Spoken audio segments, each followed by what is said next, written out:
দায়িত্ব নেবার পর থেকেই কক্সবাজারের পর্যটন এলাকায় শৃঙ্খলা ফিরিয়ে আনতে নিরলসভাবে কাজ করে যাচ্ছেন ট্যুরিস্ট পুলিশ কক্সবাজার রিজনের অতিরিক্ত ডিআইজি আলহাজ আপেল মাহমুদ এবং তার কঠোর নির্দেশনায় পর্যটকদের নিরাপত্তা, অপরাধ দমন ও সার্বিক সেবা নিশ্চিতে ধারাবাহিক সাফল্য দেখা যাচ্ছে। তিনি জানিয়েছেন, চলতি পর্যটন মৌসুমে পর্যটকদের হয়রানির চেষ্টা করলে বা অশান্ত পরিবেশ তৈরির চেষ্টা করলে কাউকে ছাড় দেওয়া হবে না এবং অনৈতিক কার্যকলাপ কঠোর হাতে দমন করা হবে। বিস্তারিত থাকছে আরাফাত শিকদারের প্রতিবেদনে। ট্যুরিস্ট পুলিশ কক্সবাজার রিজিয়নের অতিরিক্ত ডিআইজি আলহাজ আপেল মাহমুদ দায়িত্ব নেবার পর থেকে কক্সবাজারের পর্যটন এলাকায় শৃঙ্খলা ফিরিয়ে আনতে নিরলসভাবে কাজ করে যাচ্ছেন বলে জানা গেছে। গত ফেব্রুয়ারিতে দায়িত্ব নেবার পর থেকে পর্যটকদের নিরাপত্তা, অপরাধ দমন, পরিবেশ রক্ষা ও সার্বিক সেবা নিশ্চিত করতে তিনি ধারাবাহিক সাফল্য দেখিয়েছেন, যা কক্সবাজারের পর্যটন খাতে নতুন করে আস্থা তৈরি করেছে। তার প্রচেষ্টায় ছিনতাই হওয়া মূল্যবান সামগ্রী দ্রুত উদ্ধার করা হয়েছে এবং রাশিয়া থেকে আসা এক পর্যটকের হারানো হ্যান্ডব্যাগও দ্রুততম সময়ে উদ্ধার করে দেওয়া হয়েছে।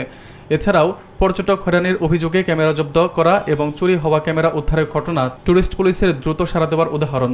পরিবেশ রক্ষায় তিনি অবৈধ সম্প্রসারণ উচ্ছেদ, নিয়মিত বিচ ক্লিনিং ও ময়লা ফেলার বিশেষ ঝুড়ি স্থাপন সহ নানামুখী উদ্যোগ নিয়েছেন। প্রতারণামূলক অপহরণের নাটক উদ্ঘাটন, প্রেমিক যুগল উদ্ধার, গোসলের ভিডিও গোপনে ধারণকারী যুবক গ্রেপ্তার এবং লাইট হাউস এলাকায় অবৈধ সুড়ঙ্গ পথ চিহ্নিত করে 13 নারী পুরুষ আটকের মতো আলোচিত অভিযানগুলো পর্যটকদের আস্থা বাড়িয়েছে। এই ধারাবাহিক সফলতার মধ্যেই অতিরিক্ত ডিআইজি আপেল মাহমুদ চ্যানেল A1-কে বলেছেন, চলতি পর্যটন মৌসুমে পর্যটকরা যাতে নিরাপদ ভ্রমণ শেষে নির্বিঘ্নে বাড়ি ফিরে যেতে পারেন সেজন্য সব ধরনের প্রস্তুতি নেওয়া হয়েছে। তিনি কঠোর হুঁশিয়ারি দিয়ে বলেছেন, পর্যটকদের হয়রানির চেষ্টা করলে বা পর্যটন এলাকায় অশান্ত পরিবেশ তৈরির চেষ্টা করলে কাউকে ছাড় দেওয়া হবে না এবং অনৈতিক কার্যকলাপ কঠোর হাতে দমন করা হবে।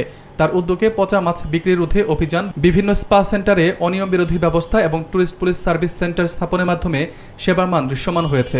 গত এক বছরে ট্যুরিস্ট পুলিশ 30 জন ছিনতাইকারী ও 36 জন ভাসমান অপরাধীকে গ্রেপ্তার করেছে। এছাড়াও নিবন্ধিত 175টি সিআর মামলার মধ্যে 127টি মামলা নিষ্পত্তি হয়েছে এবং হারানো 150 শিশুকে উদ্ধার করে পরিবারের কাছে হস্তান্তর করা হয়েছে।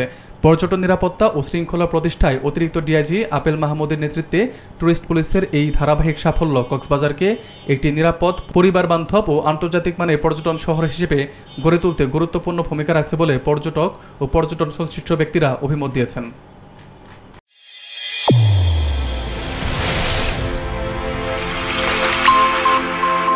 চ্যানেল A1 হৃদয়ের স্পন্দন।